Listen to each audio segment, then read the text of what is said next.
Hi, Dave. This is Dave. How are you? If you're alive, great. If not, everyone in the room is going to be super bummed out, or this won't be shown at all. So everybody look around. If I'm there, then we're off to a great start. If not, then probably it'll say in memoriam underneath, or probably right here.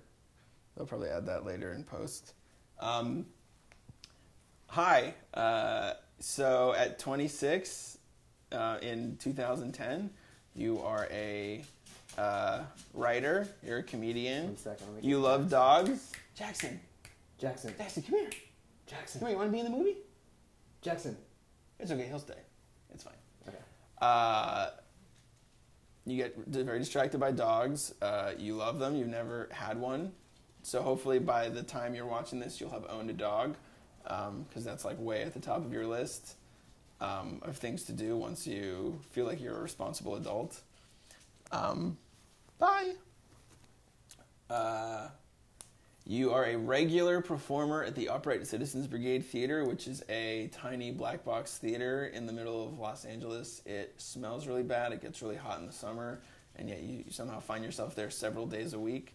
So a question I wanted to ask future me is, do you still, does comedy still figure into your life very heavily? Because right now it's way up there at the top on the list of things I spend a whole lot of time doing.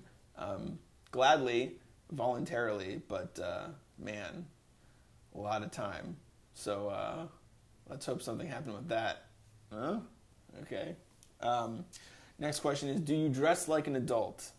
26-year-old you has decided that this is the summer that I will stop making fun of people who wear cutoff jean shorts, and I will actually wear cutoff jean shorts myself. So my favorite pair of jeans has now become my favorite pair of shorts. I don't know if you're getting a shot of that. Yeah, you're getting it. So this is shame-free how you've chosen to look as an adult man. So as an even older adult man, I wonder, have you started wearing more shirts with buttons? Let's just start there. Do you have more shirts with buttons? You can answer that internally. Oh, here's another one. Did 26-year-old Dave fuck 51-year-old Dave over in any way? Did anything I did now, and I could list a bunch of things, but did any of my actions now have a bad effect on who you are now? Like, are you sitting there? Are you fat? Are you stupid? Do you owe a lot of people money? Do you live in someone's pool house? Do you live with your elderly and or infirmed and or dying parents? Because that would be, oof. That would be a bad film. That would be a bad indie film waiting to happen. I already asked, are you still alive? Okay, last question before I get to a couple props. Was 2010 the logical jumping off point for the rest of my entire career? Because here's what's going on. About to be pitching a TV show. Have already worked on a lot of other writing projects that seem to be going places. Wrote a book, a major book that's going to be in bookstores 2 months from when this is being filmed. So did you write more books? Did your book get turned into a movie? Because that's actually something that they're trying to do right now. There are people currently actively trying to take something that you wrote and make it into a movie starring famous, pretty people. So is that something? Is that happening? Who knows? But let's hope. Let's hope that this is the start. And then that's about all I have for me right now. What I wanted to show you, if you remember, and hopefully this will be in the box, is this is a letter from your stalker. So a stalker came to see your comedy show. She gave you her number.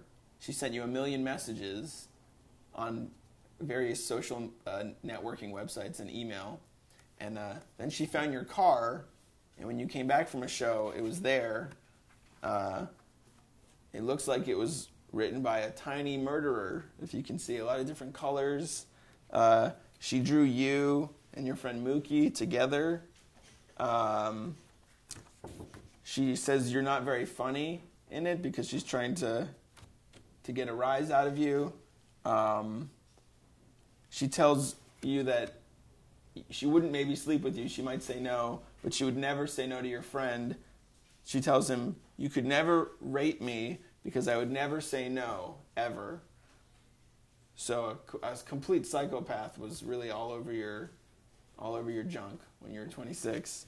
Haven't heard from her in a week and a half, but if I am not at this screening, it might be because she murdered me and is wearing my skin.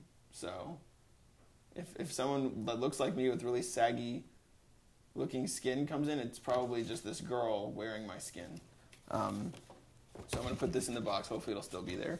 And then finally, I found another time capsule letter that I wrote when I was 14 in 1998. The date was June 18th, 1998. And my English teacher from 9th grade sent it to me. So I wrote a letter to 24-year-old me. And instead of reading it, I'm just going to put it in the capsule because it's embarrassing. And you were a piece of shit when you were a little kid. But here's like a little quote. You were a great kid who was trying to fit in, do well, and be thought of as talented. And honestly, isn't that what we all want?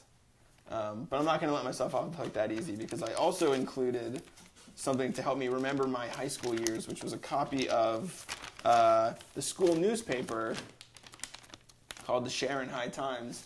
And on the top of it I wrote, "This piece of trash is the student's voice? Damn."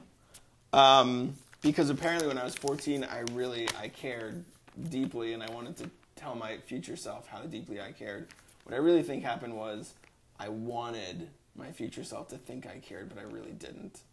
Because honestly, who gives a shit? So I guess my parting thought to you, old me, would be, what do you give a shit about? And do other people give a shit about you? And how much of a shit can you give in 2035? Let's take that shit together.